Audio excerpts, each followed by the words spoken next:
Hey guys, it's Loki for Dubé Designs, and welcome back to the channel. Ha, get it? Because I'm dressed like President Loki.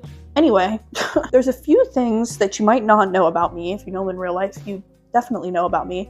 I'm insane about things that I care about. Like a little bit bonkers a year. I care way too much about Halloween. I do like 6 or 7 costumes, and I have to make at least 50% of them, okay? This costume that I'm wearing right now, recycled from 2 years ago. Got it in my stinky little brain that 6 costumes wasn't enough and I needed to add another one to wear today to work. Literally nobody else did. But I was like, you know what I'm doing? I'm bringing back out the Loki cosplay because it's incredible. First of all, President Loki, I've got like a cute little skirt on too. It's over for y'all. It's incredible, okay? I'm also insane about Good Omens, of course. You might know that if you've heard me talk in any of my recent videos because I don't shut up about it.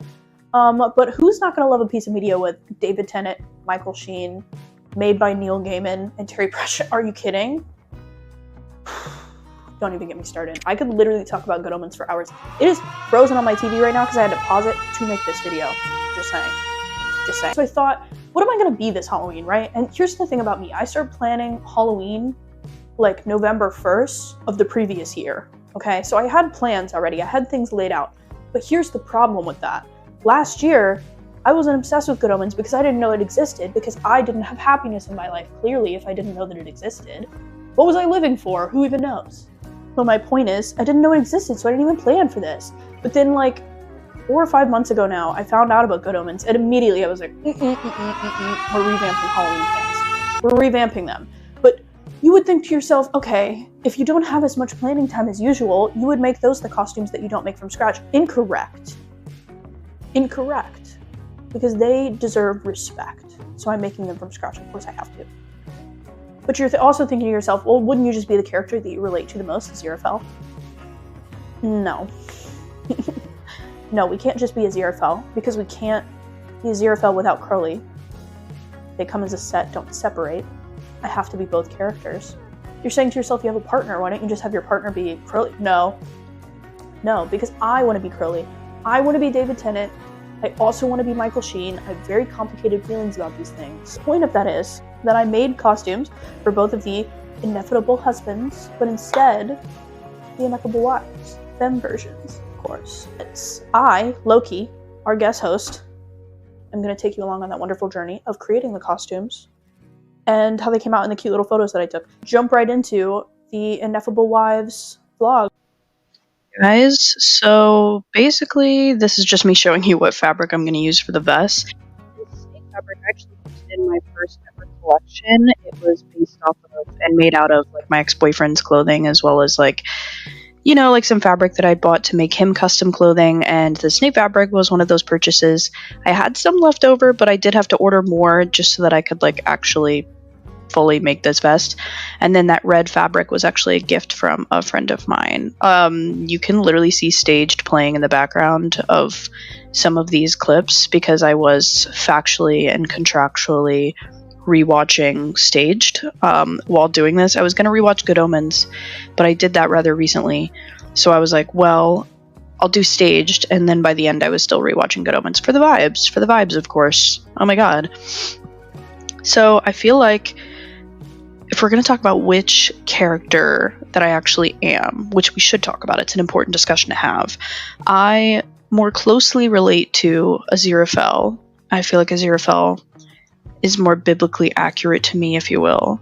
But Crowley's like struggles, I get that more. I get that. I get being down absolutely astronomically bad for somebody, and just not entirely sure if they'll reciprocate or not, and kind of losing your mind about it, but also thinking that you're not good enough. I get that. I get that completely. Yeah, the religious trauma, it runs deep. The anger, it runs deep. I totally understand. I feel like Aziraphale was my original religious trauma, and Crowley is my current religious trauma. Anger and despair. So anyways, I feel like if we're talking more outside, like general, like all the characters, Maggie, a queen, an absolute queen, and I get her because she's anxious. She's also in love with someone that she technically can't have for most of the like second season, and she's just wistfully staring across the street, and she continues to do that. And you know what? She's real and she's right for that. And maybe we should all just recognize that. Maybe we should all recognize as a community, as a society, that yearning, the absolute yearning and pining away for someone, it's what keeps some of us alive, okay? Some of us, we need the yearn. So this how like the full vest came out, just some shots of it so you could see like what the front and the back looks like with like the buttons and everything like that. And then of course I designed a skirt to go with the vest. I didn't want them just to be like, oh, a vest for each person. Like I wanted to fully design the entire costume. So for Crowley I was like, how perfect would it be? Like floor length skirt, big slit up the side, this red thread detailing, just to kind of tie it all together with this vest. And then I have like a silky black button-up shirt that would pair perfectly, and then just like lots of really cool like snake accessories. I loved the accessories for this costume the most. We have like that snake, that like bendable snake. You can honestly wrap it around your arm. I did a few times, but I used it as if it was like his silver tie piece. So we've got that piece on there, as well as I had my snake earrings that I already had and used in my previous collection. And then of course the iconic glasses, oh my god, as well as like a snake belt chain, which was so beautiful. The photos for Crowley as well, I feel like they came out better than the ones for Aziraphale. These are some of my favorite photos of myself. I used to have red hair and people kept complimenting me in this wig and being like, you look great with red hair, and I was like, thanks, but never again. But it was a lot of fun to get to dress up as Crowley and kind of pretend to be a demon. And then Aziraphale's costume was made out of some fabric that was also gifted to me. This like more yellow lining fabric I think I did purchase from a secondhand fabric store, so that was the only purchase. And then we've got some of this like floral here that was gifted. I didn't have tartan to work with that would have been in the color scheme, so I just decided not to, and I thought that this would be really cute because there are touches of like red in there and gold. So then we have like the red of Crowley's hair and then like the gold of his eyes. So I thought that was just a beautiful touch, as well as like the yellow lining, even though it's a little bit too light to Crowley's eyes, it's still, you know, like that yellowy color, which is beautiful. And also yellow is my favorite color, so slay, we're doing it. And then for the dress itself, I used some like blue cashmere-esque fabric that I got from when I was a manager at Joann's quite a while back, so I've had it for a really long time and just didn't have something to use it for, as well as like a silky kind of material for the collar. And then for the sleeves, I wanted them to look like just kind of like touches, like details in there. So this one was just so wonderful to make. You're getting to see the vest again in her full glory. So you can see kind of the gold stitching on the sides of it. And I used a little sunflower button just because I had it. And I used these little wing details on the bottom, so these like little pins at the bottom to represent, you know, Aziraphale's wings, as well as I got like some really cool, you'll see soon, wing, like, oh my gosh, what are they called? They're not like cufflinks. They go on your collar with a chain. You'll see what I mean in a minute. I'm sorry. I feel like I should know the answer to that, but I simply just don't. But for Aziraphale's dress took the longest. It was several pieces. I had to adjust it a few times just because like the measurements, I swear to God I had them correct. And then somehow when I was trying it on, I was like, I'm just not comfortable in it. Like it fit, but I was like, I'm not comfortable. So I added a few details to the back. But anyways, back to something other than sewing. I desperately need a season 3 so that I can continue on with my life and maybe not just make a bunch of YouTube videos about Good Omens, because people are going to get sick of me on here, I swear to God. I did post a TikTok about this costume already, a thirst trap if you will. Follow me on TikTok. The thirst traps lives there. But I posted a thirst trap and tagged Amazon Prime like for shits and gigs, and they commented and was like, Curly would be proud. And I was like, what if I cried? What if I cried right now? What if I actually cried on my TikTok? That's crazy. Why are you guys commenting that? Why are you commenting on my thirst trap? You're crazy for that. It only got like 30 likes. I was like, no way, man. No one's even seen this TikTok. Why are you guys here? You're crazy for that. You're insane. But the Aziraphale dress, you can see me kind of like trying it on a few different times within these clips, because I was like, listen, I don't know what's going on. But there were so many different moving pieces for this one. It really, I think it took me like 4 or 5 hours, which is kind of extensive for me. Usually I kind of get through projects really fast. I was co-working with someone else while I was making it, which does tend to help.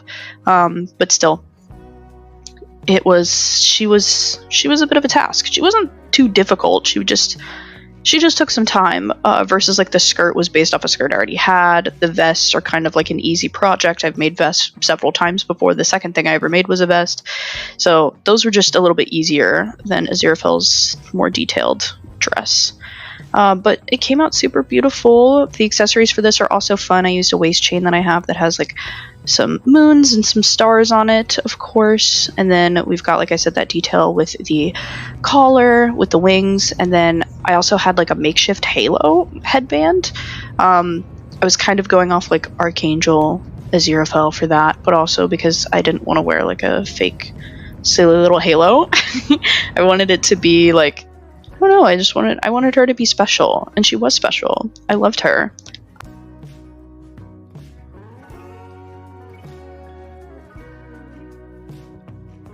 Hey guys. It's the God of Mischief, back at it again. Hope you guys enjoyed the walk down Good Omens with me. I hope you enjoyed the Aziraphale and the Crowley incredible costume set. Those vests are so cool. I'm gonna make so many more of those. Are you kidding? I just want like every color of that snake vest. I fear I popped off with that one. I fear that I slayed a little too close to the sun. But yeah, 2 of my new favorite costumes. They'll become staples, of course. Might revamp them, might create even more versions of them. Might never stop. Might become a full-time Good Omens costume creator. And maybe that's what I was meant to be in this world. It's gonna take them a really long time to get to filming season 3. By then, maybe I can make the costumes for them. And if I can, then I promise I'll put David Tennant and Michael Sheen in dresses. I promise. I will help that happen. Anyway, the super special Halloween video is now finished. We have more Barbie series coming up, but I loved creating costumes so much. I might sprinkle in some costume design every now and then. I don't know. Maybe we'll do another hyperfixation. Who knows? Oh my god, let's get crazy with it. Let's get a little wild, guys. By wild, I mean I'm just gonna create more incredibly nerdy things and make you guys watch me slutify them. Because, listen. Why design a costume if you're not gonna design it slutty? I said it. I will see you guys very soon for the Barbie series, and also probably for more costume design because I'm a little addicted now. And maybe I'll always dress up as Loki for these videos, even though it won't be Halloween anymore. You can't stop me. No one can stop me. I'm an adult. I pay taxes. I work a job. Anyways, I'll see you guys soon. Love you.